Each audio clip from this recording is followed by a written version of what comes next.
We are here at Nike's headquarters in the anti-gravity room, and we have Jeff, who's an expert at all things Jordan brand. And behind us, we have Jordans 1 through 31, and we're gonna walk through them all. Here we go. The one that started it all, the AJ1. Probably the most iconic shoe in the line. You know, this is the shoe that got banned by the NBA, and ever since then, 30 years later, we're still going. The AJ2, they took the swoosh off the shoe. Crazy materials from the faux lizard, just a premium looking shoe and obviously very iconic for its time in 1987. The first shoe to bring elephant print to the line. 1988, I still remember MJ jumping from the free throw line and winning the slam dunk contest in Chicago. AJ4, do you remember the shot over Elo? Pretty much that catapulted MJ into the limelight. AJ5, another one of Tinker's great designs, from the reflective tongue to the Kirim on the side mesh on the panel here, to the icy outsole, Jumpman, nothing more iconic than that. Air Jordan 6, MJ wore this when he won his first title. The black infrared colorway was way ahead of its time. Air Jordan 7, inspired by Afro Pop, Tinker Hatfield designed. MJ wore this in the gold medal game in the Olympics. AJ8, MJ goes back to back to back, 3 titles in a row. He wore this before his first retirement. The Velcro straps really locked you in. And again, this is the first Jordan that had straps. AJ9, some great commercials with this shoe. Obviously MJ was in retirement, he was playing baseball back in the day, but Johnny Kilroy comes to mind when I think of the AJ9. AJ10, I'm back. MJ comes back, burns the Knicks for 55 points. One of my favorite details on the shoe is all of the accomplishments that MJ did over the course of his 10 years prior to this point. AJ11, what's considered as the Holy Grail, the greatest basketball shoe of all time. MJ won his 4th title in this.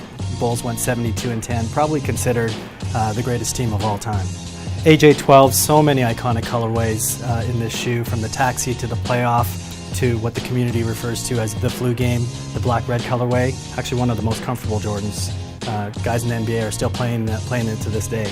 AJ14, his last shot over the Utah Jazz, inspired by one of MJ's many sports cars. AJ15, way ahead of its time with the booty-like construction fit for feel and comfort to this woven upper. Not a lot of hoop shoes did woven uppers back in the day.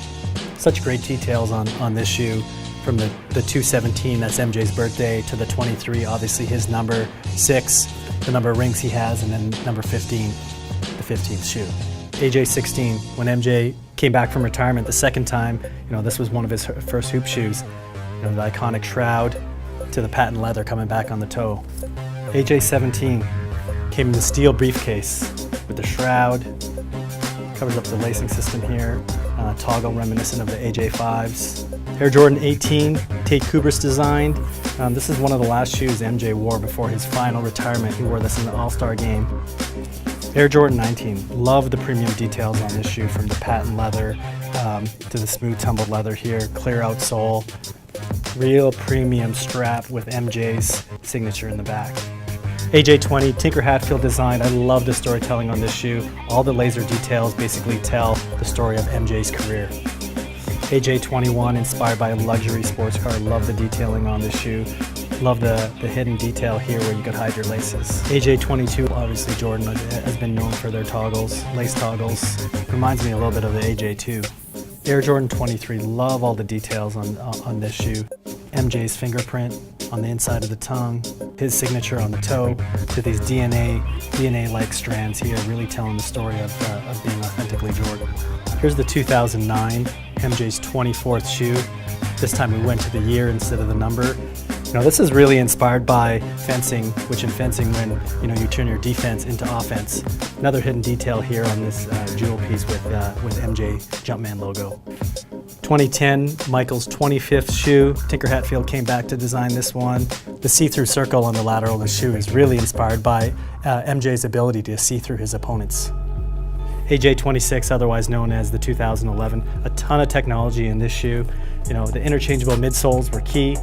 Came with 3 different midsoles. What I really love about this shoe is just like the clean design lines, the perf detailing, as well as the embossed leather.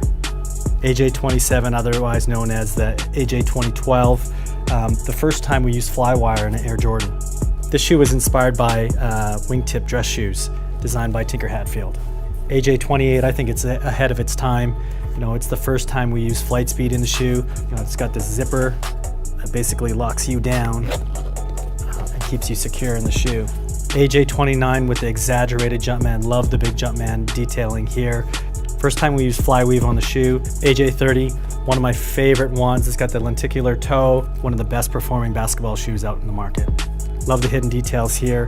It actually says excellence, never second place. AJ31, 31 years of J's. This is inspired by the AJ1, obviously the band colorway here in the red and black. Tons of details in this shoe, from flight speed, really low to the ground. I love how we brought the swoosh back, you know, the swoosh and the Jumpman at the same time. It's the first time it's ever been done. You know, some of the other iconic detailing around the shoe is the Wings logo, obviously reminiscent from the AJ1, and then the detail on the bottom of the shoe that's been banned.